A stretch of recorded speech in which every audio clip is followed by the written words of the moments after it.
Mariota gives it to Henry. Henry bounces it outside. 5, 10, 15, stiff arm, 20, 25, 30, 40, stiff arm, 50, 40, 30. He's on his feet. Big chase, 20, 15, 10, 5, touchdown! Titans, 99 yards! The longest run in franchise history! Forget franchise history. That's NFL history. The second 99-yard run. The disrespect that Derrick Henry showed the Jacksonville Jaguars defense on the way to 4 touchdowns, a 30-9 victory on Thursday Night Football by the Titans over the Jaguars. I'm Greg Rosenthal. I'm with Chris Wesseling. We're going to get to previewing all the Week 14 games in just a minute. But how do you feel, Wes, on a night we watched a play that I'm going to remind you about at your son's high school graduation? I'm going to say, do you remember that Thursday night we were at work and Derrick Henry ran for 99 yards? I told you I'd remind you about it in 20-something years. I'm going to hope that in 20-something years, when we run into each other, we're not going to talk Titans-Jaguars. No, well, my point is I'm going to say this game, if nothing else, you never know what you're going to get on a Thursday night. It provided one play that I think you will remember. And now that I've said it, and our listeners, we're going to be still doing this podcast at that point, by the way. We're going to be in our late we're going to be in our late 60s. I'm happy to be alive. And all of our listeners that are listening to me now, just put like a little reminder and say, hey, remind Greg to remind Wes about that touchdown when old Barnaby Wesseling is graduating high school with a Barnaby 4.0. Can't imagine the Paramore going for Barnaby Wesseling. I mean, what more could you ask from Titans Jags, which I was not, Got to ask for the same Jaguars defense from last week to show up, but that didn't happen. No. You could have asked, for a close game, but at least you got an exciting performance. Does it make you feel any different about the Titans to see them have a game like this? We've seen a couple where they put it all together. No, it doesn't. I think that was a very poor defensive effort by the Jaguars. And I think this Jaguars defense tends to go as the offense goes. Yes. And when Leonard Fournette got stuffed at the end of a 14-play drive that would have given Jacksonville a chance to take the lead, even though they were being outplayed by the Titans, it just felt like they packed it in for the night. I get, but that's a tough one because, and you're right, but people said that when they were in Buffalo, the defense kind of gave up. Well, it's not the first time they had a shutout 4 or 5 days ago. I know it was at home. Well, this is on the road on a short week, and in the middle of. By the way, in the last month of a lost season. Yep, it's all fair, and it's a tough spot they were in. But I don't think A.J. Boye at the beginning of that play that Henry made the 99-yard run, which is one play after the Titans defense stuffed Leonard Fournette, as you mentioned. I'm more referring He's not trying to not tackle him. Myles Jack. I mean, Derrick Henry, once he gets going, he's a tough man to bring down. Not the 99-yard run. I'm referring to the back-to-back jaunts through the heart or lack thereof of the Jaguars defense in the middle of the third quarter that sealed the game and turned it into a laugher. Yeah, and you're right. The Jaguars defense, who I thought overall has played pretty well since their bye, didn't have a lot going on because it was a night. Even Marcus Mariota had a killer interception, didn't really have to do much. But the Titans' defensive line won up front on both sides of the ball. I mean, they crushed poor Cody Kessler. I don't think Cody Kessler, is a future star or anything, but he did not have much of a chance tonight with the lack of a running game and the total lack of offensive line play that the Jags had. They now have one touchdown in his 8 quarters. And I thought that the sequence with that Fournette being stuffed at the goal line really represents the futility of this offense, especially the offensive line. Right. They're running behind Eric Flowers and Patrick Omamah, who were released by the Giants like a month ago. Like, that's the left side of the Jaguars line. They used to be the right side of the Giants' offensive line when the Giants were considered to have the worst offensive line in the league. That reminds me because there was a play where both of those guys missed their blocks and Carlos Hyde got absolutely blown up. And how do you pronounce his name? Omamah? I don't know. He tried to go help Hyde up, and Hyde was so annoyed at him, he just kind of glared at him and stood up on his own because everyone's annoyed with the offensive line. The Titans are a frustrating team to watch. They're not exciting, and yet they have the Giants next week. And then the Reeling Redskins. And then the Redskins. And then they close with the Colts at home in a game that both the Colts and the Titans will hope things break enough that it would be like a win or go home type of game. Right. But that would that would involve the Ravens. I gotta and a say couple though, other I don't know. teams There's not cooperating. many really, other than the Ravens. None of these AFC wildcard contenders get me too excited, especially after the injuries in Denver. So I don't know. We might see another Marcus Mariota play, in the playoffs this year. We'd be remiss if we didn't mention that Henry broke Chris Johnson's single-game rushing yards record with 238 yards on 17 carries, the fewest ever carries to get that many yards. He gave us something to cheer about, and hopefully Week 14 has more of that in store. And to look ahead to it all on a nice beefy show, let's send it over to Danny Hansis. The Around the NFL podcast. Still don't know the difference between intra and inter. Welcome to another edition of the Around the NFL podcast. My name is Dan Hansis, and I'm joined in a room filled with heroes. Mark Sessler, Chris Wessling, and Greg Rosenthal. What is up, boys? Hey, Dan. We back at the top of the show. You heard the great Chris Wessling and Greg Rosenthal break down Jags Titans, but we're not through. We're just getting started. All the Week 14 action, Mark, and I know you're pumped. I wanted to see how My long dog it could Mark go. with a C. I wonder if he still even knows who I am, but I assume he does. I wanted to see how long it could go without talking in this show, and you blew up my plan. Oh, bummer. You brought me in right away. Always an interesting strategy for an audio podcast. Well, Greg, you have your glasses on today?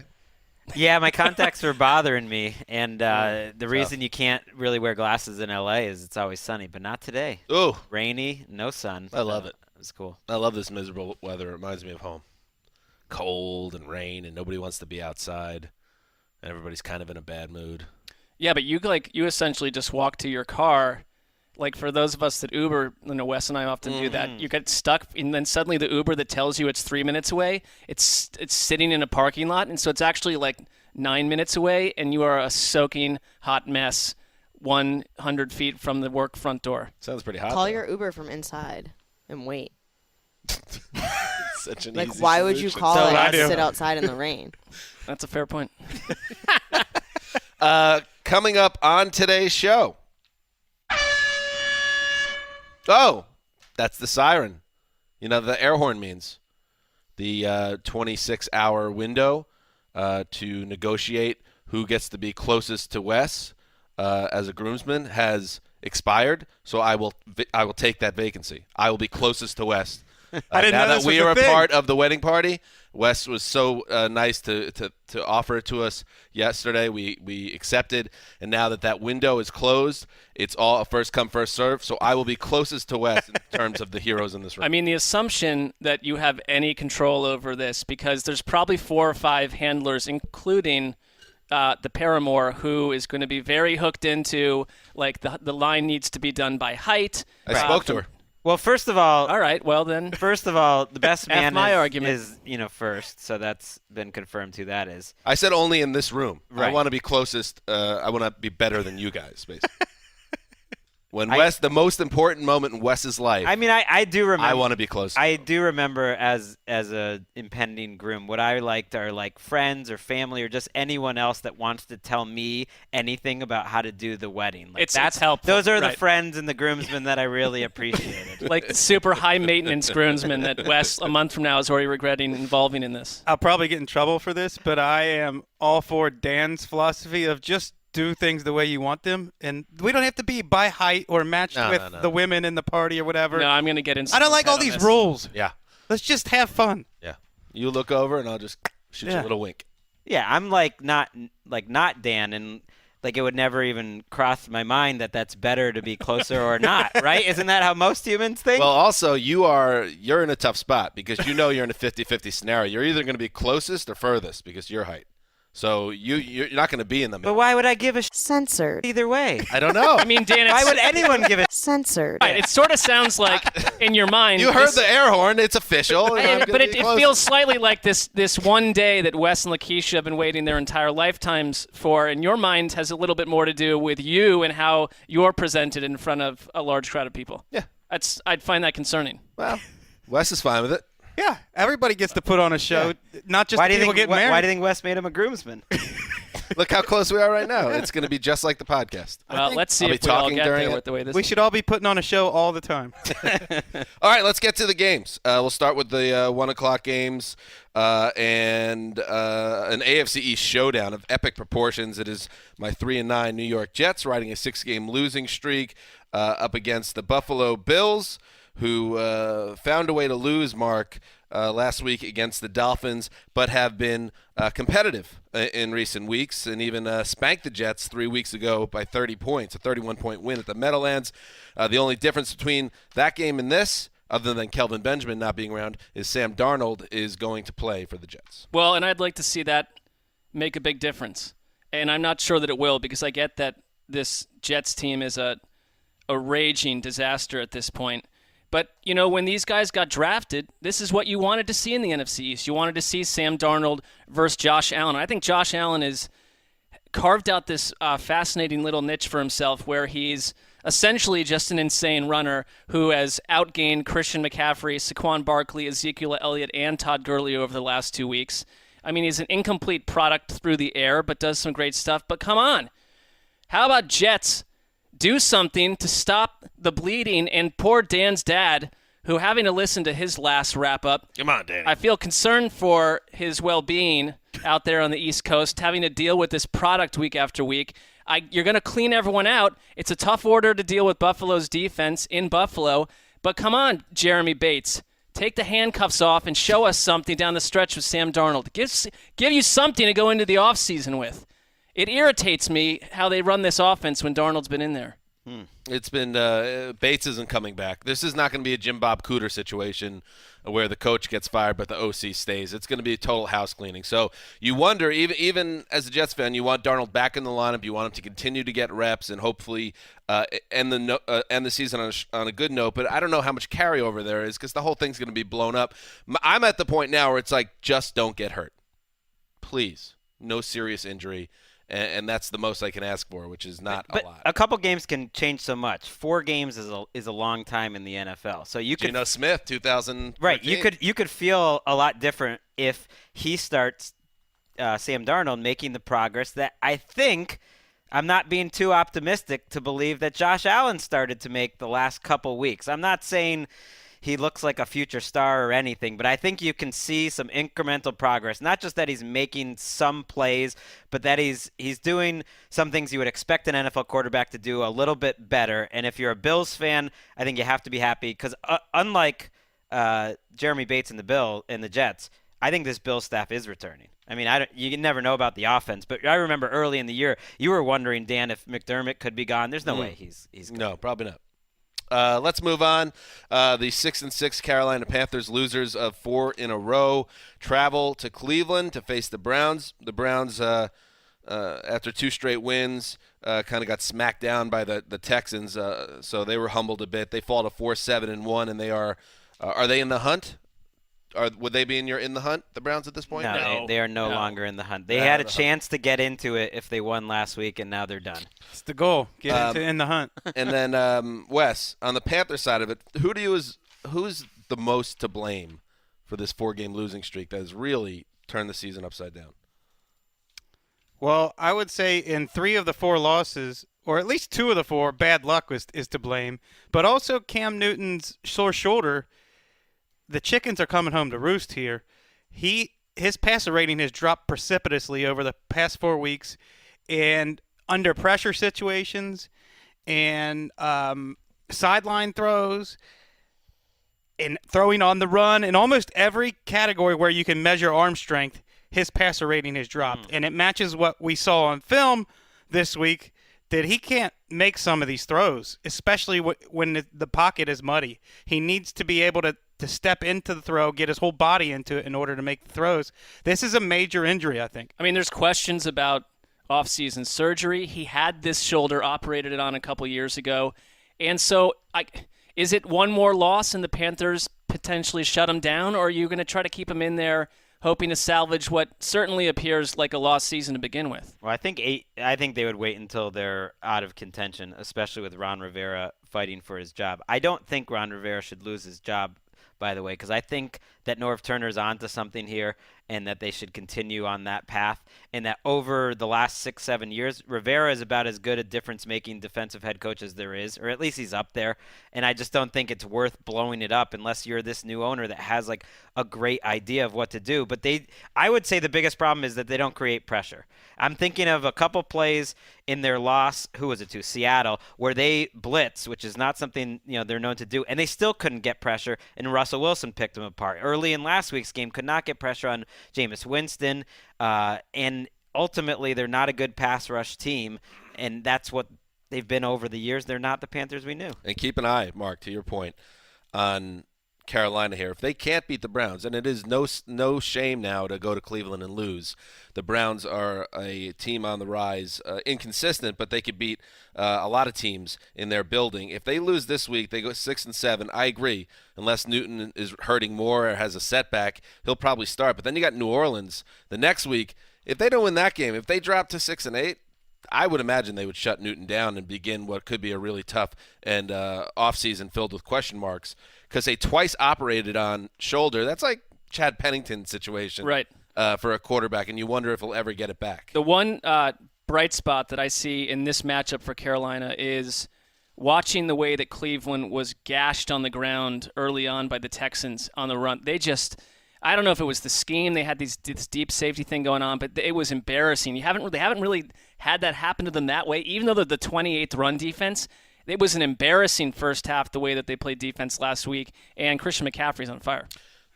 Let's move on to two of the more disappointing teams in the NFC. The Atlanta Falcons, 4-8, losers of 4 straight. And the Green Bay Packers, 4-7-1.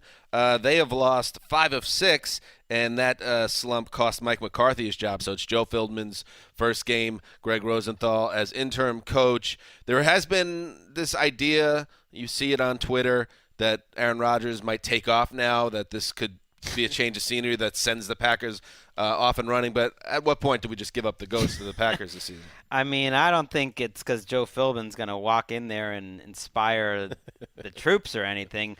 If anything, tying shoelaces, picking up bubble gum. It could happen because Aaron Rodgers is amazing, and he threw a ball 72 yards last week, and no one even noticed in an actual game, and that he gets to play one of the worst. What do you mean he threw it? The ball traveled 72 yards out of his hand in an NFL game. I don't know if I've ever seen that in my life. It's pretty good. He was sort of doing the thing where, like, if it was intercepted, it would have been an arm punt. He was just trying to throw it as far as he could. It almost felt like he was taking out all the aggression from the Mike McCarthy era on that throw and just saying, screw you. But it could be a nice little Philbin narrative after this game because he's playing a team that's bad at so many different things, especially on defense, and that's why I'm going with this non-consequential game to lock it up. For the Packers. For the Packers. That's right. Everything's just a little bit sloppy with their offense right now. Rodgers himself wasn't setting his feet last game, too often fading away as he throws. A lot of balls at his receiver shins. Josh Cohen on Twitter has a video of Jimmy Graham putting forth absolutely no effort whatsoever in his blocking assignments. It's one of the most embarrassing A lot of pain. It's one of the most embarrassing films you'll see. Jimmy Graham just not even trying. Green Bay Packers wide receivers running very lazy routes, sloppy routes, no crispness to them whatsoever. Dan Orlovsky has a tweet on that. There's a lot going on about this Packers offense. Well, right and on the flip side, I mean, Matt Ryan took an absolute beating against the Ravens last week. And they're talking about for everyone from the head coach on down is like, we've got to find a way to protect him better. I mean, Well, speaking of guys who could be shut down, he's on pace to be sacked more than he ever has in his life. He doesn't miss a game. Matt Ryan isn't that type of quarterback. But with some of these teams, and let's say Greg does lock this up, they're 4-9, and this guy gets sacked 4 or 5 more times. He's still your quarterback the next 5 years. Right. When do you just take the L? This offense, I don't know how many offenses I've seen that were so lively earlier in the year. It feels totally dead to me now. Dead. Their offensive line is terrible at pass protection. They can't run the ball. They can't stop the run. They're really not much of – I mean, there's almost nothing they do well other than they have Matt Ryan and Julio Jones. And Julio Jones is beat up. He's coming off his worst game, one of the worst games of his career, in fact, statistically. This was my NFC title game prediction. Might be more people in this room's title prediction. I don't remember. Well, I had the Falcons. It's amazing in there, these two teams. Yeah. It's amazing this game doesn't mean anything. I mean, look, the Falcons scoring, it is very much like that offense that was driving people crazy last year. 16, 19, 17, 16. They just don't get in the end zone anymore. Let's move on. The Indianapolis Colts humbled in Jacksonville last week. The big chlorine pool, shutout 6-0. And that dropped them to 6-6. It snapped a 5-game winning streak, so they have to get back in it, and they are in the race in the AFC, but they can't give away another loss here, especially against the Texans, who are very close to wrapping things up here in the AFC South. Mark, what do you think? I like this as the comeback player of the year bowl. Ooh. Oh, hey now. Got a little J.J. Like that. Watt action, some Andrew Luck, Deshaun Watson. I think it's, the Colts issues go back. Yeah, Mark. Thought it was a good idea. I don't know if you can sell it that way alone. I'm not giving up on the Colts yet, but their issues go back prior to last week. The game before that, they were not hot on offense, and this Texans defense is one of the reasons that Houston feels like a team kind of peaking at the right time. They're finally getting turnovers. It was, Zach Cunningham had a pick six last week against the Browns. They victimized the Browns in the first half, 4 turnovers.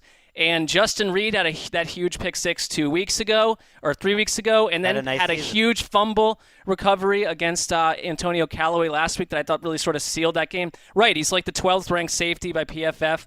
So their secondary's playing well, and last week they didn't really even need major highlight plays from J.J. Watt or Jadeveon Clowney. They did it in other ways, and so another tough matchup for Indianapolis. Yeah, their defense, their front seven is swarming right now, and I think their secondary hits as hard as any secondary in the league. They lay the wood. Tyrann Mathieu and Kareem Jackson especially. This is a must-win game for the Colts, and they're really banged up. T.Y. Hilton is dealing with a shoulder injury. Eric Ebron hasn't practiced this week. Dontrell Inman has an injury. Jack Doyle's out for the season. Ryan Kelly's not going to play in this game. So you're locking it up. I'm not locking it up. I don't feel, as a Colts supporter, I do not feel good about this matchup because the Texans continue to get better and better every week. Mark, you already mentioned their running game, and I don't think that was just Cleveland's scheme. I think it's the Texans are running really well right now. It's been weeks in a row. I'm a little bit bummed, Wes. I was a little bit excited for a team of West TL versus team of Zeus TL lock-off. I've got too much at stake. How fun would that I got be? Mark hot on my trail. I got the subreddit board hot on my trail. I've got you coming up through. I can't. What's the Can't spread afford it. here now in terms of You're asking us? a game? I'm No, two back. my bad. Mark's one back. Oh, Mark's only one back. Got it. We'll have to, the subreddit, we'll have to see if they, I mean, I'm bound to They do bought a something mirror, I've very been told. stupid soon. I was told that they went to Home Depot, they went to Bed Bath & Beyond, they shopped around for the right deal. They got one of those full-length mirrors, like the flattering ones where it's like, oh, I'm looking good in this mirror.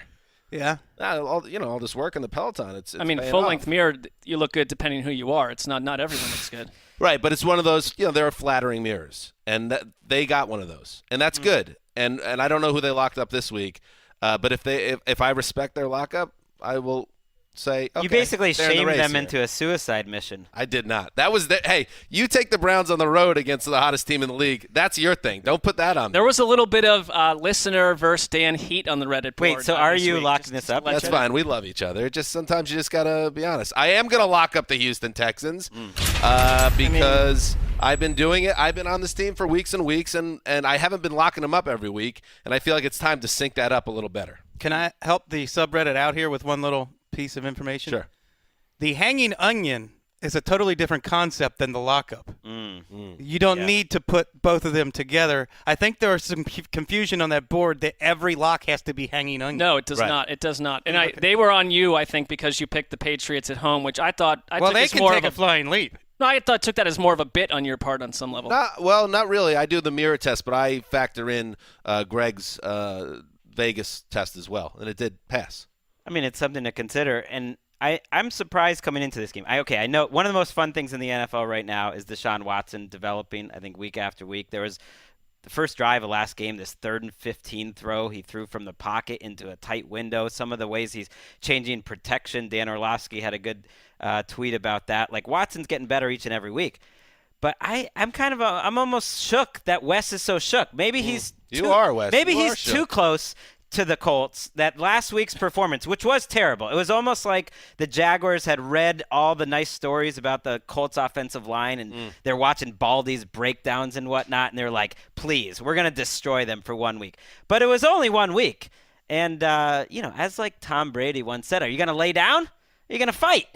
Well, if this podcast was recorded on Saturday and I had information that T.Y. Hilton and Eric Ebron and Dontrell Inman were healthy, I would feel a lot different. But you're already without Doyle. Yeah. And then if all three of those guys are so banged up that they're game time decisions, I'm not putting my support's with the Colts, but I don't think they're going to beat a Doyle really loss good is Texans. more than people realize, I think, because of it wasn't just pass catching. It's the way he helped in the run game too. Here's the thing. When these teams play, they've been very close. They were close earlier in the season, and I think the Colts have shown over a long enough period of time that we shouldn't give up on them this week. And I don't know, Are you gonna? I don't know what, there's no owner there right now, like what they're thinking in terms of the roof or whatever. But I think that rain is traveling from Los Angeles to Houston, and at least the Colts keep this game close. Is this Greg Taylor? Oh no, I thought you were taking that out. Now Erica's just surprising me.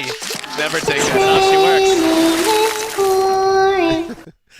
This is a field goal game at worst. How'd you do last week? Right now, I did poor. We're at 3-4 of the season. But how'd you do last week?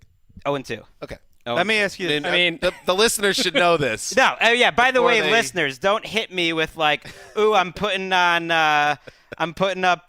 real cash. Based What do you on think what this you said. is? Greg, that's Greg, exactly what do you what this think this segment is? is. Well, You're giving advice to gamblers. Well, you know what? You're idiots. I'm not even a coin would be doing better than I can, and you can pick favorites on best bets. We're just trying to have some fun. We're bringing some rain, but it's a small sample size. They're gonna cover. I don't this know one. what- they're gonna what to cover make this of one. this. Speaking of shook, I think Greg shook a little bit. You seem not to have the confidence in the rain right now. No, I feel fine. It's a Sam Champion It's on a a bad long day. thing. I do. I do. I feel fine, but I would never. It's kind of like fantasy football. You never listen to anyone else's. But it's not fantasy. It's real money Yeah, involving real human lives. yeah. That's So on it's them. the opposite. You're a grown man. Make your own decisions Yeah. after If you want- consulting if you want some data tips, from other people. If you want some tips, I've been having a good season picking games. I think for with the spread, health so of I'm the not bit, worried about that. I think for the health But of yes, the, at of 3 the, and of the 4. bit, you need a nice little 2-0 week here. If you're going to also unfurl a second one of these at some point during the show. I think the bit is more just about like life's short. Like I could die in the rain on the way home tonight. Like would I want to keep those rainmakers and that fun in my pocket? No. I'm trying to find on the subreddit, by the way, who they locked up. I can't even figure it out. Anyway, let's move on. The Ravens, 7-5. They've won 3 straight coming out of their bye. All 3 wins with Lamar Jackson behind center. But here is the biggest test for the kid, and we got the Joe Flacco situation going on here too. Chris Wessling. He's practicing with that hip issue. But here is a real test. Not a great defense. Again, Lamar Jackson doesn't hit a great defense, but a game where they're going to have to score points, and this is not going to be 17-14. I love listening to Tony Romo because I learned something from him every time. And what I learned last week was he said the Ravens defense, the way they run their system, they are the best marriage of scheme and talent in the NFL. And this game for the Chiefs is going to be an unbelievable test for their offense because the Ravens put more heat on quarterbacks than anyone else, according to Tony Romo. He thinks this is going to be a good matchup, and I do too. I think it's a contrast in styles like the Cowboys and Saints. And the real problem with the Chiefs' defense is they are dead last in run DVOA from Football Outsiders metrics. They don't stop anybody on the run. And the Ravens have about 715 yards rushing in the past 3 weeks compared to, I think, 166 for their opponents. It's unreal. That's one of the most lopsided stats I've seen lately. And they just made Doug Martin and Jalen Richard look like a nice little 1-2 combo. So you're right.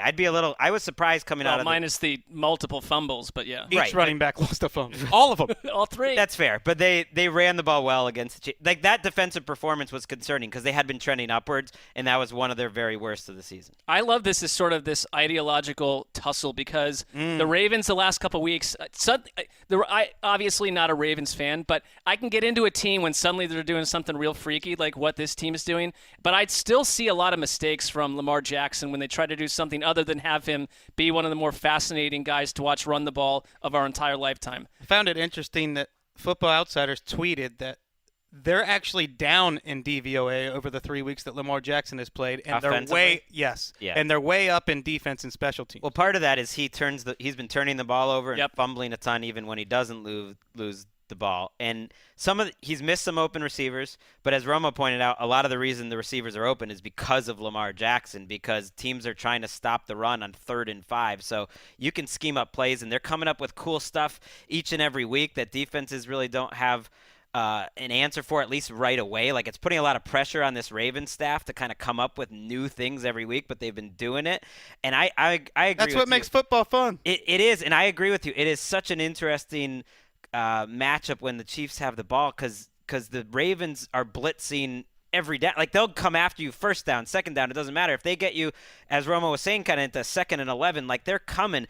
And the Chiefs' offensive line's been up and down. I mean, they haven't been any great shake. So if you're not getting any running game with Kareem Hunt no longer there, and you're into some long yardage situations, you could see Mahomes make some mistakes like he did in the Rams game. And I kind of like the Ravens to keep this one real interesting. This They're is a one of the little best games of the strange. year. I think they miss Kareem Hunt through the air too, obviously.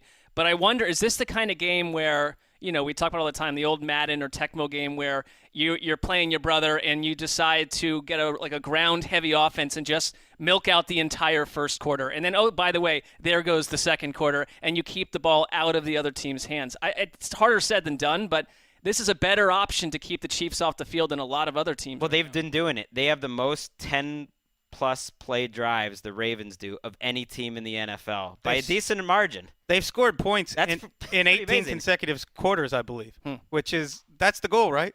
But I Score want every this quarter. game. Eli's probably going to give it to one of you. I want this game.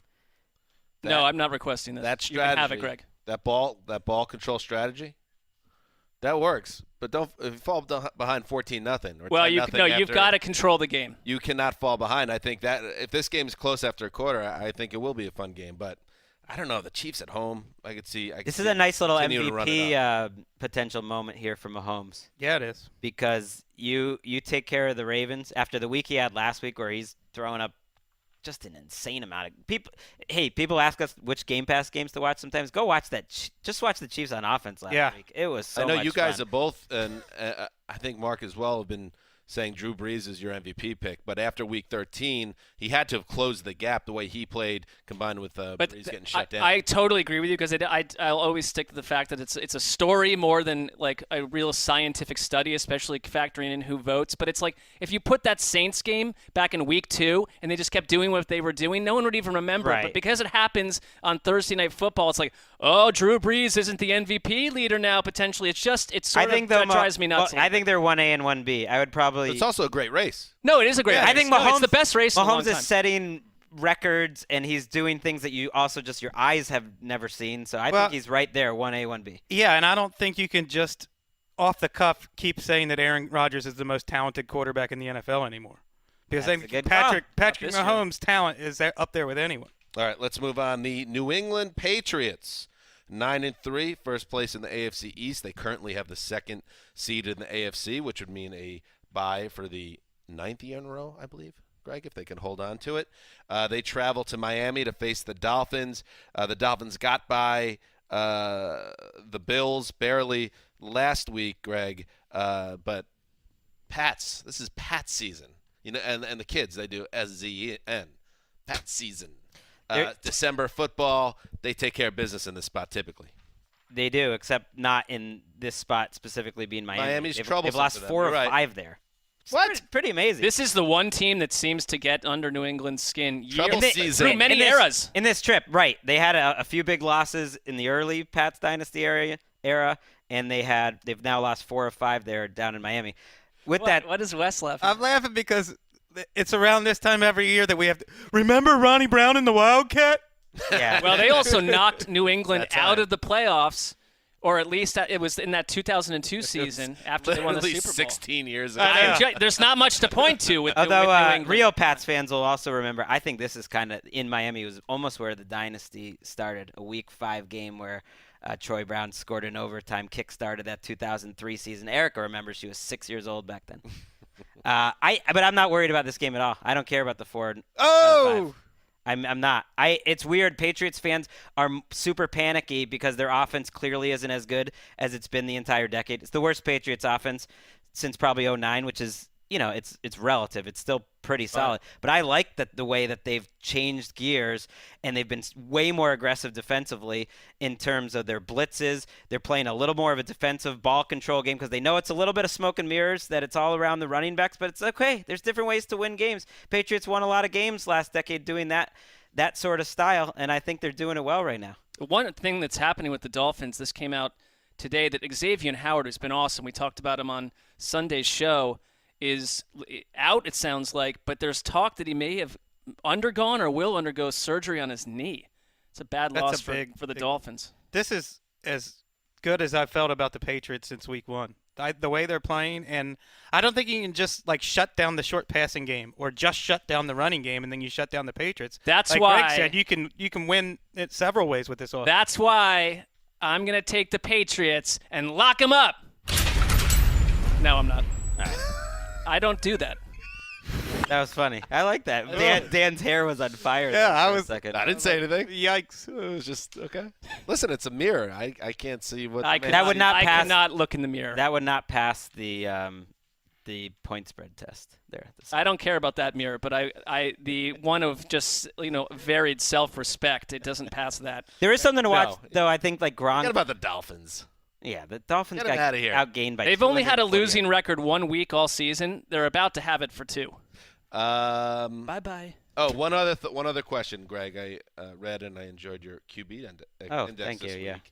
And you got Tommy Boy, I believe at 9, the number 9 quarterback. It's been a couple of weeks since the whispers of gradual decline were really starting to percolate. What are you feeling about Tommy right now? I feel about the same as I felt with him all season. That it's not quite. I don't think the offense is on an upward trajectory. I think he's doing some things most teams would love out of their quarterback, but the vision and certainly any plays down the field are not quite there. But that's okay. Like if you remember, they won Super Bowls in 2003, 2004, and he wasn't really making those sorts of plays. They're more of a team that's getting a little tough. You know what I mean? He does have those prior to 2007 or more what 6, his numbers are right now. Like that period That's where okay. he wasn't a dynamic producer in terms of statistic numbers, and then things blew up in 2007. Well, part of it is Gronk is coming off what Greg Bedard called his worst game maybe in like a decade. He's old. He was terrible blocking. Doesn't look right. Edelman seems to be playing through an injury, but sometimes it doesn't matter. Sometimes it's not about 1, it's about 53, and that's why I almost Oh, this is noticed getting it was deep, like Greg. it was like I came into the studio today and it was just like leaking a little bit. Like was it leaking? We're making it rain on this game too. I know the name of the We're segment. coming downstairs. I don't care. That's 9 points. Patriots go in there and they roll. All right. Forget historic. You need a couple wins. I'm rooting for you. What I love is I like this segment, but I know you don't think there's accountability on it, but you need a couple W's this week. At least one. Give us one. I'm Dr. Rainmaker. You gotta go 1 and looking 1 for or wait. some wins. Come on, doctor. Give Some us a W. wins, not win. You need multiple. But it's also, we're told each week that one of our game previews is put on YouTube, and I just realized that was that one where I spent the entire time leaning back in my chair and stretching my legs and stuff. Going to be a total hit. Hey, Jewish doctor down in Miami. Give me a break.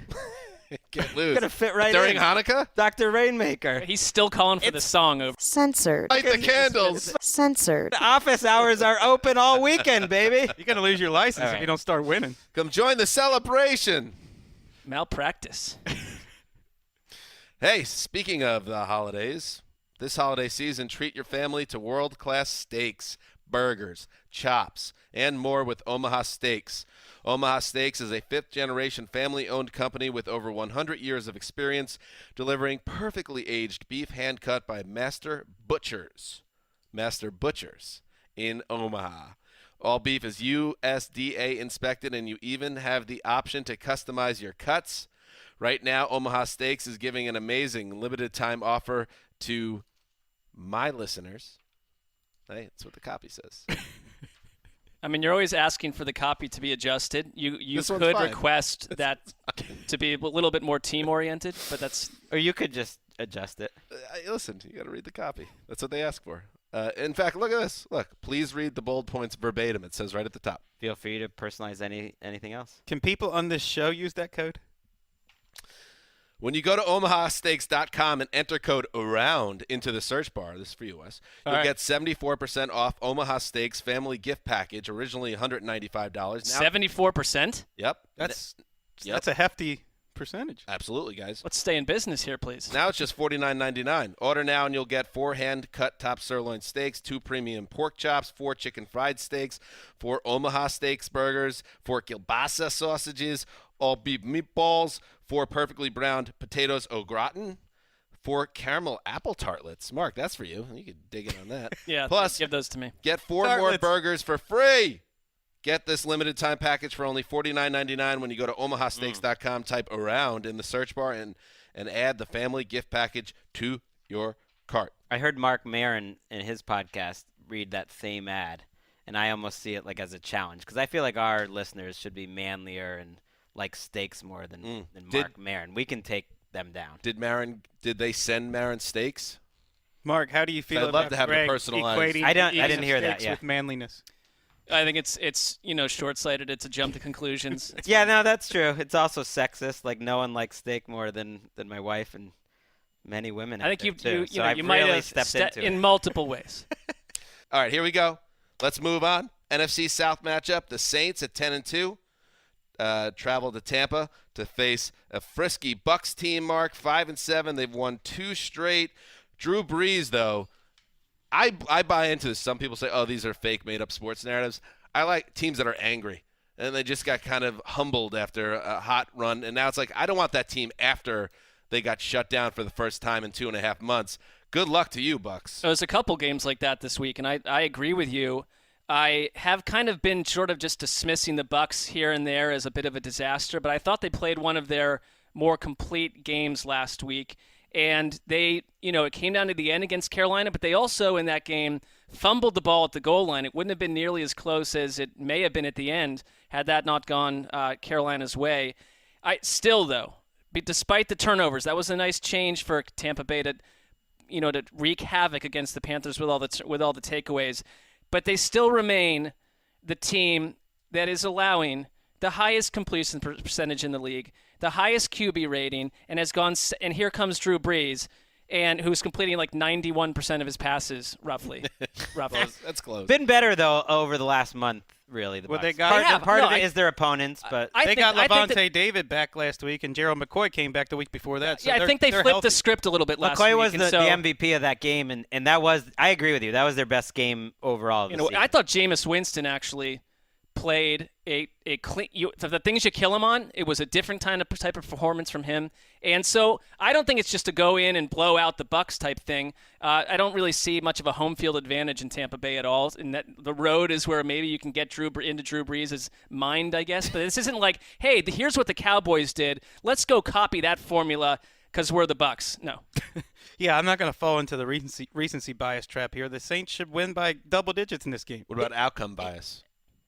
Well, yes, I like things that actually happen versus things that happen in other people's heads. Okay, they should, but this is a tough matchup, and some matchups within the division. Why is it a tough matchup? Because the Bucs have beat them 2 straight. They beat them in Week 17 last year in a pretty big spot for the Saints, and the Saints couldn't get that done. That was the game of the century. I've brought You it think up these are 1,000 the same times. teams? No, they're not. Okay. But Dirk Cutter's 4-3 or 3-2 against Sean Payton. I'm just saying they've struggled against the Bucs. They lost. One of their losses this year is against the Bucs. It catching should be. them at it maybe When in we were in to- London. They're It's a ab- totally different team than they were in September. Absolutely, but I would say the Bucs defense is better, and if the Bucs can avoid turnovers, which they have the last 2 weeks, and this is a much tougher matchup for them, I think the Saints' eyes, because of those recent results, are wide open. That the Bucs are a dangerous team for them. That's all. Is there any way? Let's say they Some pulled division this off. matchups like Dolphins-Pats, for whatever reason, it's insane that Dirk Cutter has a winning record against Sean Payton. It also might mean nothing. Is there any shot, if they ever pulled this upset over New Orleans, that Dirk Cutter keeps his job? Is there any way we move into another year of Dirk Cutter? Sure.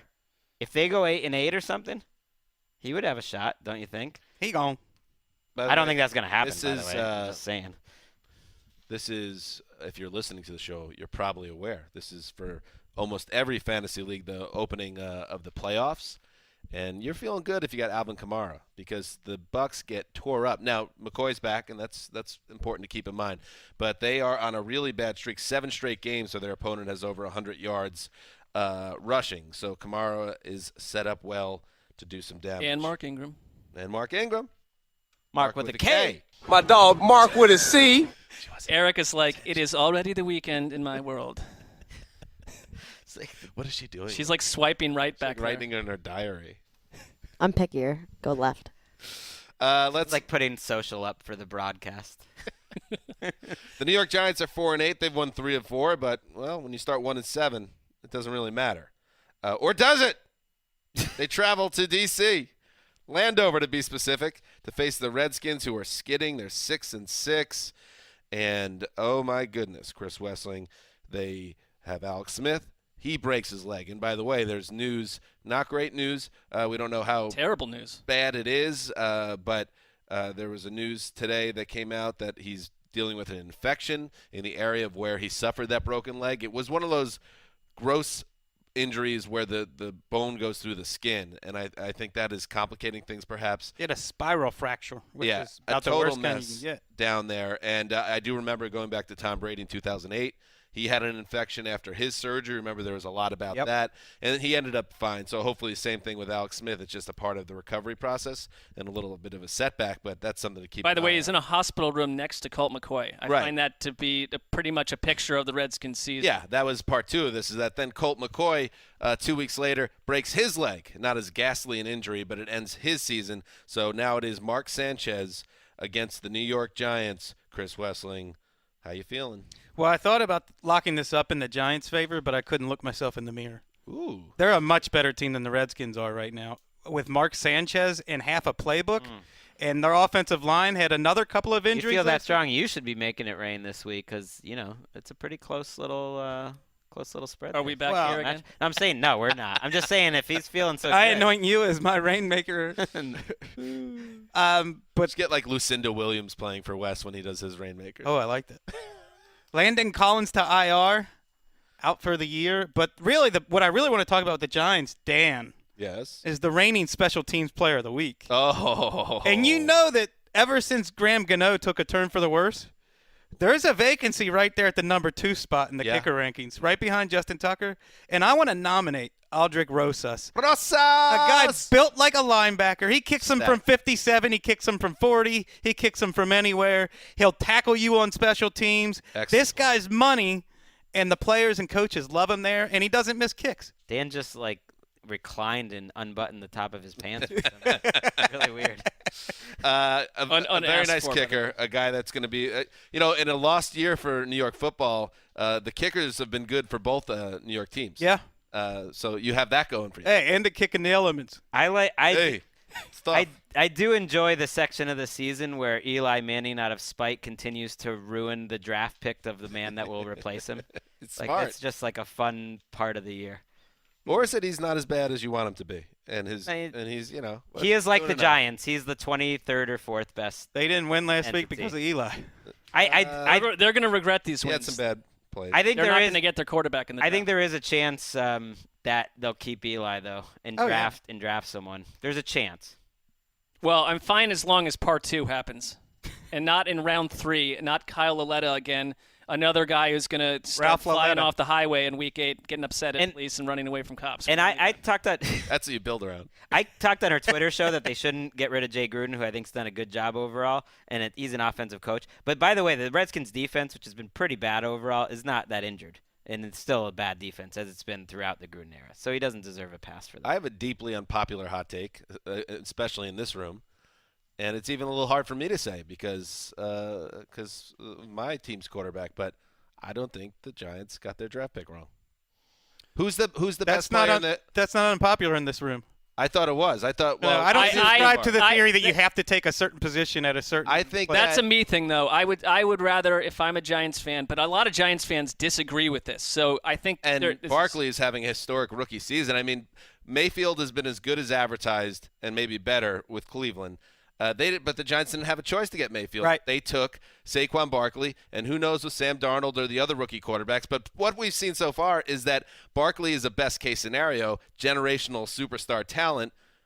I don't think they botched it. I would just say this. I think you can make the Right, but you'll argument. feel differently if Sam Darnold turns into who you think. It's Right. so early, Like you an- almost can't say it. Yes. So I think they should have taken a quarterback there. I do too. I don't But think you're it has right. anything Time, to do with Sam Darnold. You kind of need time to tell how those other guys. But it does. It looks better now than it did in August. Especially because they seemed to put the message out there that we were in on Baker, but if we couldn't get Baker, then we weren't going to take a quarterback. And so they thought that there was a significant gap between him. And if it turns out that they were right, then you're right. It also looks better because Darnold's been injured for a while, and we've forgotten about some of his better moments, and he's trapped in a Jets offense where we have no idea what he is. Well, right now. one thing that's different, which I wrote about on QB Index this week, there aren't that many teams that are looking for quarterbacks this offseason. So it might not be as hard for them to maneuver. I don't know what the draft, all of that. It's really just the Giants, the Redskins, and the Jaguars that I think are like absolutely desperate. And the Giants have the worst record of those. And I have to guess say, same as the Jags. as where I grew up, and one of the frustrations of growing up as a Jets fan in Giants country, which is what the neighborhood and the town I grew up in was all Giants fans. They usually seem to get it right, and it would get me so mad that the Giants always seem to make the right decisions and the Jets always mess it up. So we'll see. Maybe they won't get a quarterback and it will be an abyss there for a decade, but let's see how it plays out. Barkley's one of 4 running backs right now on pace for 2,000 yards from scrimmage. That's never happened. I don't think and it's ever been 3 even. Gurley, Zeke, McCaffrey, and Saquon. Let's move on. The Cincinnati Bengals are 5-7. They went into their bye at 5-3 and have lost every game since. And now they travel to the StubHub Center. It might get loud. Hey, we might actually have a majority Chargers fans at the StubHub Center because who from Cincinnati is traveling to see this Bengals team, Greg Rosenthal? They're not I mean, even or they could be masquerading as empty seats, but fair enough. That's the other option. They're not even showing up in Cincinnati, those Bengals fans, and why would they? This is a dead team walking. So let's talk about these Chargers. We did the Sunday night game last week and we enjoyed, but one thing I don't think we really talked about during the recap was in a season full of special Derwin James games. I mean, that was a great statement for Defensive Rookie of the Year. I thought that was his best game of the year. He did a little bit of everything. And Who's his competition? Darius Leonard, Leighton Vander Esch, Bradley Chubb. To me, This Lander Vander Esch is rugged, downhill thumping linebacker who sits atop an Erica list for Defensive Rookie of the Year. There He's you a go. rugged, tall drink of water. Shut up! I'm doing something football related. Swimming. That was amazing. To me, it's Derwin James and Vander Esch are the two. Oh, come on. You cannot leave Darius Leonard out of the conversation. Okay, He's leading the NFL have a nice tackles. conversation. get Hey, those Why? hi, Darius. Tell me why. How you doing, buddy? Tell me why. Wow, that was a Tell me why. He scientist leads the rush NFL in tackles. He leads all Okay. these linebackers in sacks. He leads them all in big plays. All right. How can he not be in the Go discussion? back down, Greg. Go back at him harder. Let's go to the lab. That is ridiculous. How can you just take a guy out because you don't think He could be in it, but you only get one vote. And in my heart and mind, these two are among the best at their positions, rookie or not. And I'm not sure I wouldn't put Leonard there. Why? I don't know. Okay. I don't really know. Is Greg still in the wedding party? Yeah, I just why you can't just remove a good player because you don't watch him enough or something. I don't know. I mean, I watch the Colts every week. To me, okay, he's been great. I don't think he's been as big of an first team all pro type of difference maker that Derwin James has been. And Vander Esch has been a shooting star. It's only been 5 or 6 games, but he hasn't been at that level. And they're Well, at the same Darius position. Leonard's been at Vander Esch's level all year. See, I It's just Vander Esch who's catching up now. I would disagree. You're my Vander Esch. I mean, I love Vander Esch as much as anyone, but that is what you're doing to Darius Leonard isn't right. That's fair. Prediction. Chargers win. That, I think, the star of the game, a guy that we liked a lot last week, will be Justin Jackson on offense, but I predict a Joey Bosa explosion. Get to KC with this win. They shouldn't lose. Get to Bosa KC explosion? without losing this game, and we can. Good point. We can. Everyone is. He's patting going to the blow up Chargers. Jeff Driscoll about 5 or 6 times. Everyone's, 3. everyone's patting the Chargers on the helmet as they should after that great comeback in Pittsburgh, but do not do the Chargers thing and blow this game going No. into KC. Well- take care of business. No. No AJ Green. Haven't done Driscoll that. under I'm a little worried long term about their offensive line, but their matchups coming up, it might not hurt them. They're starting to look a little more like those old Chargers offensive lines. Once upon a time, Chris Wessling fell in love with the Colts. That affair is over. He is now in bed with the Denver Broncos. Oh, wait. No, That's not true anymore either because Emmanuel Sanders blew his Achilles in practice yesterday. I wasn't in bed with the Broncos since September. Now it's just like him and I lost track. it's just him and Darius Leonard under the sheets having a conversation. Ooh, you're in my conversation. These are like those middle school don't relationships lash out, that last Greg. for like 3 or 4 weeks, and you feel like you've had like a real love affair. It is one of, we know each other so well by now. When Greg's a little bit annoyed, about 45 seconds and 2-minute passes, and then he'll come back at you with another. Well, he was in his head the brain was working on how No, to come back, how to like unseat Wessling It's slowly. less annoyed and just trying to get the last word because I'm a jerk. The Broncos, anyway, 6-6. But yes, the Sanders news, and we talked about it because the 49ers are playing out the string. As we discussed on Wednesday's podcast, the Emmanuel Sanders injury is no, I'm kidding. But I do think since all that Vance Joseph is under fire business right before that Cardinals epic blowout over the Cardinals, they lost to the Chiefs by a touchdown. They lost to the Texans by 2 points on a last-second missed field goal. They knocked out the Steelers and Chargers and shredded the Bengals and Cardinals. And I feel like if you're John Elway, or if you guys were John Elway, would you keep Vance Joseph or not? Does it have anything to do with the coaching being improved, or is it, no, this cannot work, we have got to move on? The last month of the season has to play out in order to say that. If they crater, if they just fall on What if the their season face, magically ended today and you had to make the decision today?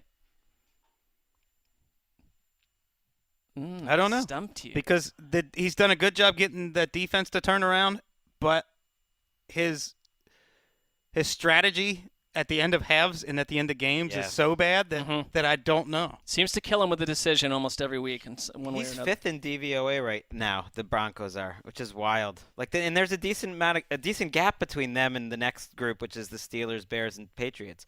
So they have been, to your point, they've played good teams tight. They've been unlucky with injuries. I mean, they're missing 3/5 of their offensive line. I do think, though, this is a matchup where it is fair to criticize John Elway because the man that he most strongly considered for that job, other than Vance Joseph, or at least thought about, was on the other sideline, Kyle Shanahan. And I think that would have been the way to go. And there was some thought that Kyle Shanahan is going to want to do things his way and have a little too much say in personnel, and Elway didn't want to give up that control. A lot of hirings are made that way, trying to preserve your own power, but maybe that's not what's right for the whole organization. This regrets for John. Let's move on. The Detroit Lions, 4-8. They've lost 5 of 6. They travel to Arizona to face the Cardinals. Got that win in Green Bay last week. Probably helps Steve Wilks, Chris Wessling. It definitely helps Steve Wilks, who probably is the leading one-and-done contender at head coach in the league. But these are 2 rookie head coaches that have struggled in their first years. Yeah, good luck guessing who's going to score in this game. The Lions' lone touchdown last week came on a coverage bust where Levine Toloilo set up a tackle-eligible touchdown to left tackle Taylor Decker. That was the Lions' offense last week. The Cardinals' offense was Josh Rosen with happy feet behind an offensive line that has 5 players on IR, 1 released, and another one not playing because he's injured. They're basically playing 2 rookies and 3 cast-offs on the offensive line. These are 2 of the worst offenses in the NFL, and I imagine Dr. Rainmaker might think there's going to be drought conditions in this game. Nicely played. Nicely played. I'm not even sure what that means in the context of No offense. Oh yeah. Yeah, hard to no rain coming. I would take the Lions on the road. People a little Doesn't calm down. Doesn't with it. Dr. Rainmaker ever consider unders? No, I don't know. I'm You not got to in. talk to the good doctor about That is an aspect of what you're all involved in here. You're wagering, endless wagering. Mark, you sounded like you had a wagering. final thought on this game. Well, I couldn't agree more with Wes that I thought the Lions defense gave the Rams trouble and Jared Goff trouble early on, but they couldn't get out of their own way. They were 2 for 11 on 3rd down. Awful watch. Bad job on 3rd down by the Lions last week. All right, let's move on. All right, that'll be fine. Let's move on. No, it's a fact. No, it's know good to get that final point in. I've Before been we struggling over the last couple seconds. before we hit the home stretch of today's show, I did want to do a little housekeeping on the show.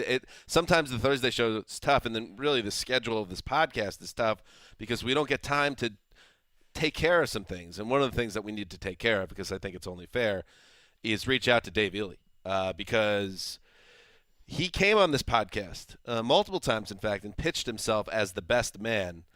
And on Wednesday's show, not only did he not was not among the people named as groomsmen, as is the case for myself, Greg, and Mark, we also learned the best man has been selected. I don't know if that's public, but I can tell you that it's not Dave Ely. Dave Ely not in the wedding party, so we should speak with him on that subject. Is that all right with you, Wes? Sure. I think he deserves the forum at the very least. Yeah, absolutely. All right, let's dial him up, Erica. Got to call down to the newsroom.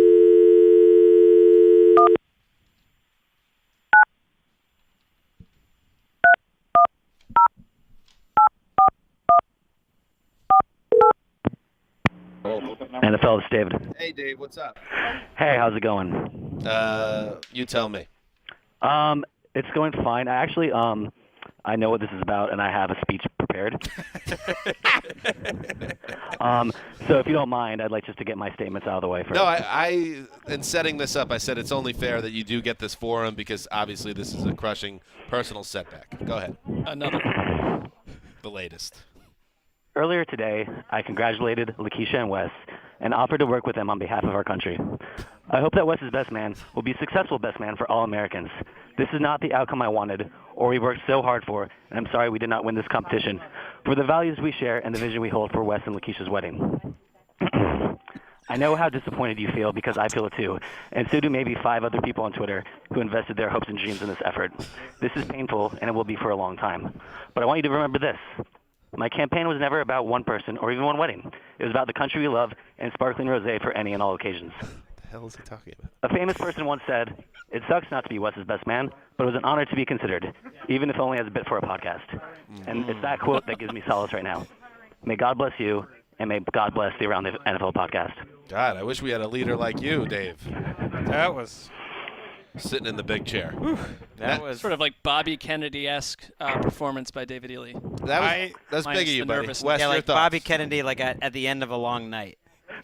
my takeaway from this is I've seen Dave's leadership up close and personal. It's something to behold, and for that reason, I am not surprised that he had 4 people along with him on Twitter for this Yeah. for this venture. I'm impressed that you got 4 people. The Dave Ely hive runs deep. Well, I would consider myself maybe a 6th in this. Not to make Throw me in there. Okay, a 7th with you, Dan, and Mark. 8th. Because I think people forgot early on there was a lot of best man talk, but I got involved in another conversation. I was taking plus 350. He doesn't even get invited. And what's Make the it rain? forecast for that? I mean, Yeah, are you we? make it Do rain we or have not? a resolution on that? We don't have a resolution. Ooh, I'm not feeling done. good. I'm not done with the save the dates. Those odds are dropping. Ely, I would try to get there as someone's date. Well, that brings up another question because you look at the setbacks for Dave. I mean, you look at the college sweetheart and she left him behind, and then Cam Newton and the Panthers Censored. the bet in the Super Bowl. Cam gives up in that game. They've never been the same. And then you just have to wonder after this latest setback, at what point, when does Charlie Brown kick the football? Is that rhetorical, or are you asking me? Good answer. Good answer. No, but it's like if your ex-girlfriend that dumped you, Ely, if she invited you to her wedding, would you go? I kind of feel like you would say no, and wouldn't it be the same way with Wes? Wouldn't it be too hard to see him up there at the altar? I mean, I think slightly different circumstances, but it would be tough. Yeah, it would be tough. Yeah. She really hurt you. That's true. Well, I mean, like, all right, Dave, we got to wrap this up. The pain with this one is more fresh, though. Yeah, that's true. It's like ripping off a Band-Aid. It does bear the whiff of what happened with you and her, though. I guess so. I mean, It echoes back to that. You are the expert there. All right. We love you, Dave. Hang in there, and hopefully you do end up on that invite list. All right. Well, I'll be checking my inbox. All right. All right. See you guys. Bye, buddy. Hey, did you know that Lowe's is the new home of Craftsman? We do. You'll find an ever-growing selection of mechanics tools, tool storage, and more in store and online, ready to help tackle projects throughout your home, like Craftsman's. Wait a second. Wait a second. Whoa! Like the Craftsman's V20 cordless power tool lineup, which features a high-capacity lithium battery that's part of Craftsman's interchangeable battery system, so it works with all the tools in their V20 lineup, giving you the runtime you need and the power you deserve, not to mention a longer cycle life, resulting in an extended battery life. You also want to check out the V20 brushless power tools, proudly made in the USA with global materials in Charlotte, the hometown of Dave Ely, North Carolina. These brushless motors deliver high efficiency and greater durability. Pair them with Craftsman power tools accessories like drill bits, saw blades, 2 saw blades, and more. Lowe's is my new go-to destination, but all of our go-to destinations, where we can explore the latest innovative Craftsman products, including their new V20 power tool battery platform. Lowe's is the new home of Craftsman. Are you one of those people who always felt you could write a novel? You watch all these other people publish their books and wonder, what about me? What if we told you, you have that power too, even if you never wanted to write a book to begin with? The Novel Writing Shop in Encino, California has been churning out award-winning novelists since 2014. Our method is foolproof. If you're a working person, simply tell your employer you need 3 weeks off from work. Do it with confidence because we're about to change your life. If you don't work, but perhaps parent children full-time, tell friends and family to pick up the slack for the next 21 days. The Novel Writing Shop in Encino, California will take it from there, putting you through our workshop, which guarantees, that's right, guarantees that you will exit after 3 weeks with a fully edited novel between 500 and 750 pages in length. I know what you're thinking. I've never written anything longer than maybe a term paper on the Cuban Missile Crisis. Don't worry. Many clients come to us with no interest in writing whatsoever. Nothing beyond emails and texts. Some of them do nothing more than sext people. But it doesn't matter. Every one of them exit the Novel Writing Shop in Encino, California with a novel of at least 500 pages. And guess what? No less than 94% of these novels go on to be published in lucrative deals that lead to more work. You are guaranteed to become a public figure. So what you're really telling your employer is, see you later. Censored. Come on down to the Novel Writing Shop in Encino, California and find out who you really are. A lot to unpack in our ads today. That's a lot of promises there. A lot of promises. A lot of promise for the Dallas Cowboys. 7-5. First place in the NFC East. Winners of 4 in a row. They host the Philadelphia Eagles in a late game. This feels like a game that, they're going to send Joe and Troy there. Feels like it. I don't know. You're the expert, Greg. You know this stuff. But it feels like, let's get Troy and Big D. And Troy lives like 5 minutes away from here. Yeah, and Troy can give his nice spin on the NFL from his old haunting grounds. Yeah, and the Cowboys are stomping grounds? the most highly rated. They're involved in 9 of the most highly rated 10 games of the year. Just makes sense. Anyway, Greg, Cowboys gunning for 5 straight. You think the Eagles are going to shake up the NFC East once more? I don't. Neither do I. I think the Cowboys are a better team. I don't count the Eagles out just because of the style that the Cowboys play. I invites close games. I don't think their offense has made massive strides over the last month, but their defense has. And there was nothing. I was so amazed by that performance. I had to go back and watch it, and there's nothing magical about it. This is Rod Marinelli's vision come to life, which is not a fancy. It's not an offense where you're going to beat the opponent with scheme. You're going to do it with fundamentals. You're going to do it with filling gaps, with tackling, with all 11 guys flying to the ball. It wasn't just Leighton Vander Esch. Although there was one play that was amazing where it was a total busted coverage. He knew it before the snap. He was trying to tell his teammates. No one knew. And so he just filled the gap on the other side of the field by himself. Alvin Kamara could not get to the outside against this guy. He's incredible. But it was all 11 guys. Noah Brown had a great game. Byron Jones had a great game. DeMarcus Lawrence ate Ryan Ramczyk for lunch. That's a potential all-pro. He wasn't picking on the other side of tackle. So it's everyone playing well, and I just can't believe that they're going to give up more than 16 points to this lackluster Eagles offense, and I feel like the Cowboys will find a way. How are we feeling about Rod Marinelli as assistant coach of the year honoree?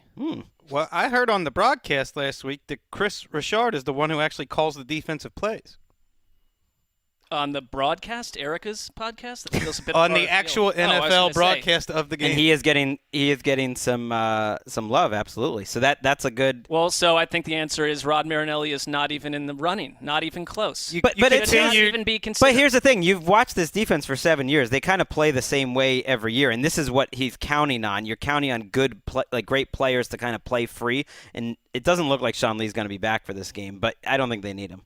Well, I think the Eagles' offense, there's some real improvement there with Josh Adams, and Golden Tate had his best game by far. Yep, that's But I don't know about Camus Grugier's defense. And I don't know who this guy is to be calling Ezekiel Elliott and DeMarcus Lawrence and Jalen Smith chokers. right. So, you know what? Camus Grugier Hill, I'm locking it up. Cowboys win. Take that. Nice lockup. I was thinking about the Cowboys as well, and now I feel even better about it because then I can't make up a game. I got to make up a game on you. I looked at this and I was thinking all three of you guys might lock this game up. It feels Well, good. Mark was saying he likes the Eagles in this game. I almost locked the Eagles, not because I think they're better. I just think that this is how the season works out sometimes. And Sure. There's no reason the Eagles couldn't win like a 17-16 type game. They haven't put together the complete performance yet. And I guess as someone, and maybe I'm almost acting like a fan here because I want the Eagles to be good. And I've been frustrated watching it week after week, waiting for that complete performance. Even from the offense last week, that was a little disappointing what they and the did week against before, Washington. I know they came on in the second half, but I have not seen a complete game during this 2 games. But if you even close, if you did want to make the argument for them, the weakness is absolutely in the secondary, which is still really banged up, really in the back seven. And do the Cowboys have the mindset and the talent to take advantage of that? Well, sometimes the secondary affects the run game when you blow assignments, and then Adrian Peterson goes for 90 yards. This would be an epic lockup. I'm very tempted, but I think that there'll be an epic lockup down the line. very exciting. Nice tease, bro. Tease to like 4 weeks from now. Ooh, hey That's now. a broadcaster. Let's move on. The Pittsburgh Steelers, 7-4-1, licking their wounds a little bit after 2 straight losses, including that a meltdown, unprecedented meltdown in the history of that team in the second half. I think they had won like 242 straight games. Some insane stuff. When they were up by the amount of points they were against 16, the Chargers, yeah. 16, and the Chargers came back and got him. Well, here's a nice recipe to get healthy. You got to fly across the country, and Pittsburgh doesn't travel well. It's one of those weird stats. But still, Mark, it's the Raiders, and they stink. Oh, I mean, there'd be no excuse for Pittsburgh to lose this. And No James Conner. That's not an excuse. This is a Raiders defense that's given up 42, 40, and 34 points twice over the past 5 or 6 weeks. Derek Carr is getting killed. They did some okay stuff against the Chiefs, but they also can't get out of their own way. We talked about the 3 fumbles by 3 different running backs, which was a killer in that game. I still never felt for any minute that they were going to have any chance to beat Kansas City. So the Steelers get right in a messy, sexy bloodbath in Oakland. You love those blowouts. That was I like a nice, gigantic blowout here. Like a nice, I don't know if that you're going to get that, but something like 35-3. That was one of my favorite, Like a Nick Mullins reprisal type act. favorite Showtime, originals back in the early '90s. Sexy, messy bloodbath. Bring it on. Any other thoughts about this game, gentlemen? Jalen Samuels, who had more catches than carries in college, is expected to start at running back with Stephen Ridley in the mix. Evan Silva from RotoWorld compared Jalen Samuels to Marcel Reese, the former Raiders fullback / H-back. Mark Davis once called the one player that they were building around the franchise building block. I'm not worried You had a about. problem with that? No, none at all. I'm not worried about the Steelers at all. They're still really good up front in both sides. Both of the last 2 games have been a little fluky in what's happened. I will say that Doug Martin and even Jalen Richard too. It's like my guilty pleasure right now is watching old Dougie. I've always liked Doug Really? Martin. I think Doug he's or running not? kind of well. I don't know. I'm always biased. I like his style and everything. He's run pretty well last couple weeks. Hey. Dougie Martin and John Gruden says he wants him back next year. We So all have our fetishes, Greg. enjoy. And these Raiders fans. 2 losses have killed the Steelers, who are trying to get a bye in a home game. They got to win out to get to 11-4 and get help, and they can help themselves a little bit if they can beat the Patriots. But even if they win out, 11-4-1 might not be good enough with the Chiefs, the Chargers, and the Pats all ahead And the of them. Texans, yeah. And the Texans, excuse me. So we'll see how that plays out, but they should get to 8-4-1. Let's move on. The Rams, they've lost just once this season. They're 11-1, and this gentleman Oh, this is good. This is Sunday Night Football. Chris Wessling, this is the 2017 team of ATL against the 2018 team of ATL. And on top of it all, Mitch Trubisky, and not a moment too soon, Wes, is going to be back on the field for the Bears. Oh, you said that right, because they need him. You had to throw out last week's game for evaluation purposes. Chase Daniel's offense looked like Matt Castle. The defense had no respect for anything going on beyond 10 yards whatsoever. He can't really do much other than the wheel route to Tariq Cohen. You get Trubisky back, and that opens up the whole field. He is one of the most aggressive downfield throwers this year.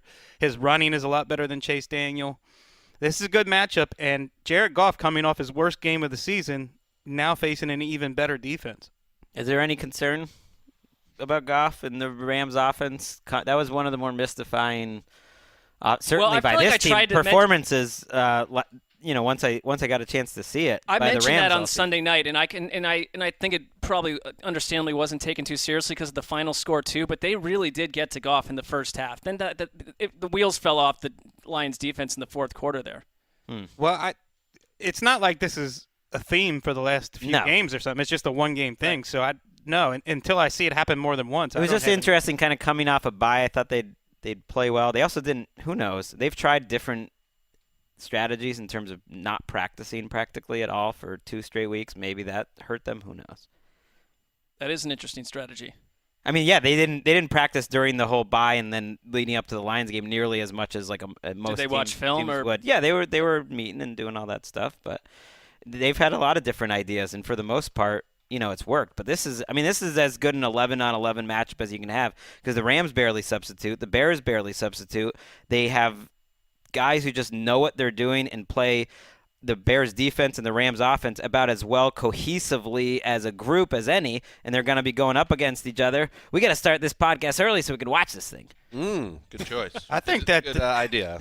That Dante Fowler trade is starting to look good for the Rams. I thought he had the best game of his career last week. A sack, 2 stuffs, 2 tackles for loss. I mean, this guy was all over the line of scrimmage. I think you need the Rams to play, and their offensive line has been really great this year. The game of the year, and then they'll take care of business. Any other thoughts on this matchup? Let's pick this game. Mark? Rams in a nail-biter, I think like a 25-22 type game. Wow. Yeah, I hate picking against the team of ATL, but I have picked the Rams every time I've been asked to pick a Rams game this year, and I'm going to continue that. I just trust their coaching staff. You're 11-1. Yeah, I think it's going to be a close game. I think we're all on the same page on this, and I think the Rams are going to rip out Chicago's heart with a touchdown at the end. Let's call it 28-24. Yeah, like I wasn't even sure, and listening to you guys do it, it's tough that we don't actually believe in the team of ATL here. Sure we do. At the home. Calm down. I believe in them as a team. To me, this is the Super Bowl favorite they're against. And I hate to do it, but I do think they're a Super Bowl team in Los Angeles. And even though, like, my uncle, Dr. Irv Miller, is going to be there, rooting on the Bears, there's another doctor in session. It's Dr. Rainmaker. Going for the Rams. What are you up to today? We got to make an odd number. You got me thinking. Who needs 1 and 1? You got to have a win-loss. All right. Oh, yeah. I mean, 1 would also suffice. That would be 1. He's just trying to guarantee at least 1 win. So now no, 3. Feeling it. He's feeling the heat. I'm loving it. I feel good. It's like a long process. It's kind of. It is a long process. If you're gonna jump on board. It's eaten up about 14 minutes of this episode, which is bloating its way towards like 89 minutes at this point. That's not far off. By the way, one of my favorite passages in this week's research notes that we get handed out internally is a section titled Tariq on Fleek. Nice. Tariq Cohen, who's who is is keep an eye on. Factually on fleek. Like, well, yeah, when I think, like, who's really on top of, trends in terms of, like, being young and cool, it's our research department. Wow, I didn't see that shot coming. Way to jump on fleek. Whoa. Time. All right, finally, Monday Night Football. Sorry. Leave the research department out of this. You kid who you love. Jeff Greenholtz listens to our show religiously. We love you, Jeff. Let's cut this off as a video. We'll send it out from the NFL's account. See how this goes. And sorry, Jeff. Jeff did not come up with the on fleek line. I can tell you that. That's probably true. Yeah. But you know what I say? It's like if you burn all your bridges, no one can touch you. you also can't that what you get said? anywhere either. It's also, die You're alone. stuck. Yeah, you're Why did you stuck. say we know you say that? I've never heard that I before. just made it up. I love it. It's fitting though. All right, finally, the Vikings 6-5-1. They just didn't step up to the plate against. That's simple as that. That's how I break that down. That Sunday night game was a big stage for that Vikings team, and they didn't get it done. They lose 24-10. Now they travel to Seattle, and this is a tough ask. This is a tough ask, Greg, for the Vikings who entered the season with a lot of optimism and a belief that they had the quarterback and they had the rest of the team to get over the hump. Well, if you don't win this game, you're in a little bit of trouble. You are, and for a team that had Super Bowl hopes, you have to kind of look in the mirror and really understand that you've made no progress throughout the year. You've looked like a 8-8 type of team for the most part, and that it's not headed in the right direction, because last week in New England they got out-schemed. They turned Kirk Cousins into a check-down master, and you're going up to Seattle. At least he was a master. Yeah, I mean, they were 4 or 5 Good yards, yeah. and you're going up to Seattle. It's not a great defense, but I actually think they could have some trouble with the Seahawks offense. Right now, the Seahawks offense, to me, is better than the Seahawks defense. So you can flip whatever you thought about this team coming into the year. They're an efficient team on offense that can make big plays. That's just got a defense that's okay. They really miss KJ Wright. They will get Michael Kendricks back this week, back from insider trading. Wait, that's never been said. I thought he was in jail for like 30 years. No. Someone's got to back, update baby. me on this story. I don't know. Did he go to jail and he's out, or I he don't hasn't think he gone ever went yet? to jail. He got a prison sentence, like a sturdy prison Well, sentence. no, this was just Didn't an it NFL suspension. I think it got suspended Got or chopped whatever. down, didn't it? NFL suspension. I mean, I hope that's the case. I think always that it thought takes it was a little- weird when these guys get buried for the insider trading. I get that it's messing with the financial system of our country, and it's very tricky business. But it's like a guy cheats on his taxes, and then he gets sent to the pokey for like 14 years, and it's like, oh, let's calm down a little bit. Come back to us, justice system. I like the idea that you think that the justice system wrapped this case up in like 10 days before he was assessed. I mean, it's going to take like months months of boring stories. No, he was guilty, though. I mean, that was why they That's what I'm suspended him. He pled guilty, and we're not aware of the details. I mean, yeah, we are wading into territory. we could find out, but clearly he's not in jail. So. He's got to be on the field, and they need him because I'm not certain of they that. got a little too much Austin Kalitcha. They got a little too much county on Bobby Wagner to do everything. I do think they're vulnerable if they played a good offense. I don't think the Vikings are that offense. I do know nothing about financial district and insider trading business, but I do know something. That the Vikings, you run out of time to tell us that you're something more than you are. You're about to go 6-6-1, which is fitting because that's the record that you own, because the Seattle Seahawks are going to lock it up for me. Very nice. It allows you to duck out of the Sunday business as well. That is my new to do. trend. Yes. A little update on Kendricks. He's facing up to 25 years in prison, but he will most likely, this came from Adam Schefter, more likely to serve 30 to 37 months, but he's not being sentenced till January. So he's going to the slammer. My analysis was totally wrong. It's just a matter of time. Next month, he's going to prison for 2 to 3 years. Greg, I know you were on the other side of the field from his brother this week, Eric Kendricks. I know you were on the broadcast last night. I'm sure Wes and Dan will be soon. What, the show? A game? An NFL Erica game? and Emma. The broadcast podcast. Erica and Emma broadcast. Okay. You listened to the one that I was on, I believe, or you did not. Who knows? You can pretend you did. But which episode do you think went better? Which episode was more entertaining to the listener? I would say yours. I would always take you as you're kind of that guest that everyone wants. I have not. You're like the Norm I'm just Macdonald of asking. podcasts. I'm not. You're going to come in. You're going to be a little out of left field. You're going to bring your own little temperature. It's going to be great. Yeah, Mark changes the temperature of the room when he walks That was in. a very organic question that I came up with on my own. Well, let's ask Erica. Erica, who did better? Just be honest. Be totally honest. They won't get mad. I mean, it's not a judging thing. Who did better? Tell me. You'll who did have to better. listen and let me know who. Will you think tell is me after better. the show Yeah, privately? for sure. Dan would rather go see the latest period drama than listen to either one of those. I texted Please. Dan to ask him if he wanted to come on, and he just ghosted. He didn't even text me back. That was a mistake, and I'm sorry about that. And I apologize for that, and I don't think that was fair for you to bring that up again. I'm sorry. All right, we got to get out of here. This is a ridiculously long show. Great stuff, though. I know how we could shorten it. People love it. And Wes. Oh yeah, that's the only little added fat into I'm the kidding, show. Greg. I love your 25-minute plus segment. That's started to balloon the episodes. It's into like 20 incredible. seconds each. You know. I like that you thought I was the one you had to worry about with the rain. Yeah, that's true. This is Dan Hanson call signing it- off. What were you going to ask? For Quiet Storm. I'm out of time. All right. The mailman, the old boss, and Ricky Hollywood behind the glass. Closest to West, me, wedding day. Nonsense. Till Sunday night.